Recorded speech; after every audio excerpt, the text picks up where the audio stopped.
Let's say you design a policy that takes 1 penny from 1 million people, and it gives that $10,000 to one person. Who's going to know about this policy? Are any of the million going to even notice? I bet you the guy who gets 10,000 will.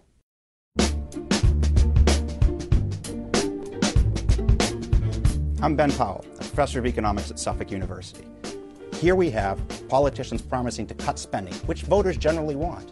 But that's a dispersed benefit. When they actually pick the specific programs, that's a concentrated cost. Let's do some real back-of-the-envelope calculations here. There's roughly 300 million people in the United States. Roughly half of them are registered to vote. That's 150 million. If half of them show up in any given national election, that's about 75 million. For your vote to change the outcome of an election, it would have to be exactly 37,500,000 to 37,500,000, and you showing up at the polls makes it 37,500,001 to tip the outcome so that you actually get a different result. What's the likelihood of that happening? Near zero.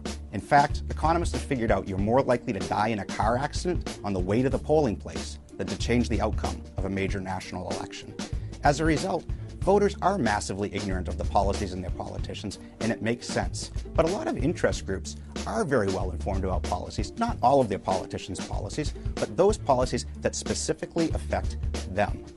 Farmers who get farm subsidies have a big incentive to know which politicians support their subsidies and how much they're getting. As a result, they not only know about it, but give money to the campaigns to help these people get elected and make sure they stay in favor of the favored subsidies. Meanwhile, spread across the food cost of an average American, it's a trivial amount of money, so most Americans don't even know or feel this cost. And if they do, they hear some general ad on television that talks about how farmers are good for America, and they feel good about this inefficient policy.